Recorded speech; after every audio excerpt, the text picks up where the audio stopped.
Hello guys, welcome back to my channel. তো আপনারা কেমন আছেন? আই হোপ সবাই ভালো আছেন। এই যে আজকে আমি আর আমার এই যে লিটিল ব্রাদার, আমরা দুজনে মিলে আজকে যাব শান্তিপুরের বিভিন্ন বিখ্যাত মন্দির আর বিভিন্ন প্লেসগুলোকে ভিজিট করব। বাকি সমস্ত কিছু মন্দির এবং বিভিন্ন জায়গাগুলো আপনাদেরকে ভিডিওতে দেখাবো, ভিডিওতে বজায় থাকুন। তো এখন আমি আর আমার ভাই সাইকেল করে ধীরে ধীরে এগিয়ে চলেছি আমাদের ডেস্টিনেশনের দিকে। আমরা প্রথমেই চলে এসেছি শান্তিপুরের জাগ্রত আগমেশ্বরী মাতার মন্দিরে।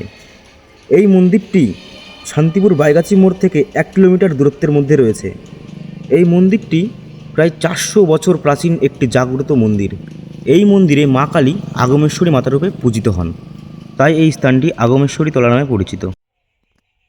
এই যে এখন শান্তিপুর গঙ্গায় আছি, নৌকা চালানো দেখছি, কোনো কাজ নেই, কী আর করব, নৌকা চালাচ্ছে আমরা দেখছি দুজনা মিলে।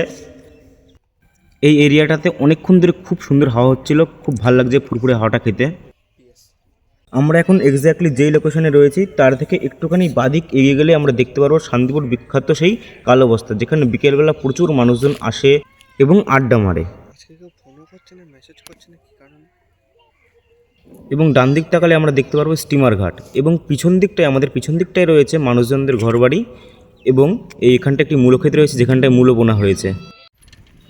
এখন আমরা সাইকেল করে এগিয়ে চলেছি আমাদের পরবর্তী ডেস্টিনেশন বামাকালীর মন্দিরের দিকে। চারপাশ দেখাচ্ছি, দেখতেই পাচ্ছেন কোনো লোকজন সেরকমভাবে নেই, রাস্তাঘাটে খুব কম লোকজন রয়েছে, মাঠ ধুধু করছে রোদ্দুরে, মাঠে লোকজন সেরকমভাবে নেই বললেই চলে। এই মন্দিরটি হচ্ছে বামাকালী মায়ের মন্দির। ওই যে দেখা যাচ্ছে মায়ের বেদি, যেখানটায় মাকে রাখা হয়। শান্তিপুরের জাগ্রত এই মন্দিরটি 1969 সালে প্রতিষ্ঠিত হয়। 2025 সালের এই কালী পুজোতে এই বামা মায়ের পুজো 56তম বর্ষে পদার্পণ করেছে। এখন আমরা সাইকেল নিয়ে বৈষ্ণবপাড়ার মন্দির দিয়ে এগিয়ে চলেছি। রাস্তায় যেতে যেতে হঠাৎই ভুলে আবার দর্শন হয়ে গেল হর হর মহাদেব। এই যে গেটটি দেখতে পাচ্ছেন, এটা হচ্ছে বিজয়কৃষ্ণ গোস্বামীর বাড়ির গেট। এখানে রাজ উৎসব খুব ধুমধাম করে পালন করা হয়। সো আজকের ব্লগটা এই পর্যন্তই, দেখা হচ্ছে নেক্সট ব্লগে। Tata guys.